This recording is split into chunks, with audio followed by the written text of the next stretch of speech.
مفتي منیر شاکر صاحب د خدای وبخي ماشاءالله ډېر قابل زوی پرېښودو. که د ده دا بیان تاسو واورېدو بیا تاسو په وفاق المدارس کې د ده نمبرې ولیدې چې ماشاءالله دا څومره قابل دی، نو مخې سره به د شیر په بټن ګوته ایښي شیر کړی به مې، ځکه چې د زمري زوی زمری وي،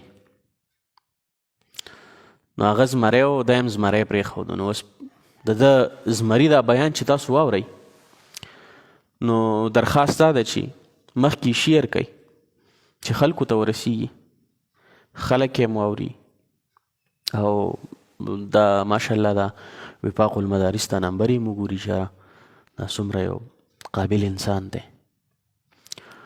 نو د ده دا بیان زه په تاسو باندې اورم. برای کرم ټولو ملګرو ته درخواست دی چې پوره بیان اورئ، نو بیا وروستو کمنټ کوئ. بیان واورئ بیا راځو خبرې کوو انشاءالله تعالی. د سعودي عرب یو مشر دی، کیدای شي چې دلته ډېرو کسانو ته پته وي چې هغې هلته خبره وکړه چې چانبین دې وکړلی شي د دې روایاتو او د دې احادیثو چې کوم د قرآن سره ټکراو خوري، چې هغه دې موږ لرې کړو، چې کوم قرآن سره ټکراو نه خوري، چې هغه موږ خلکو ته په مخ منظریان باندې راولو. څومره روایت صحیح شوي تاسو دې خبرې نه خبر یې؟ سوچ وکړه 105 روایت داسې دي چې هغه د قرآن سره موافقت خوري.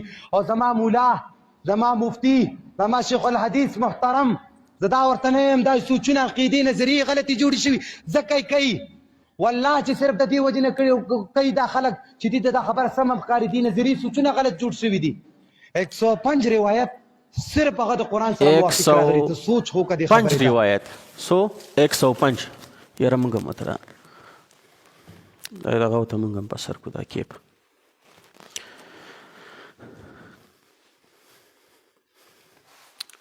کولونه ورته سمئ.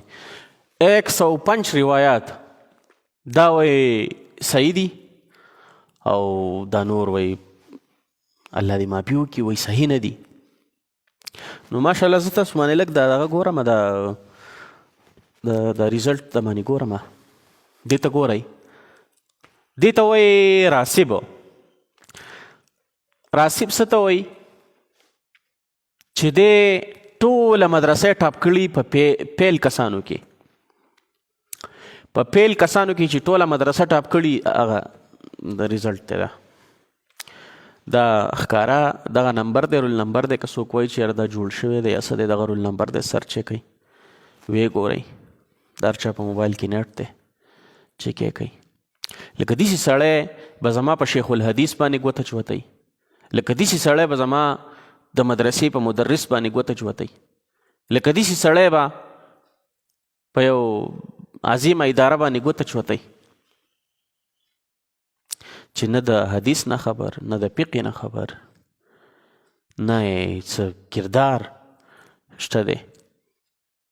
نو الله دې معافي وکړي. دغه دی چې په راسب کې ټوله مدرسه ټاپ کړې ده پیل کسانو کې. نو الله دې معافي وکړي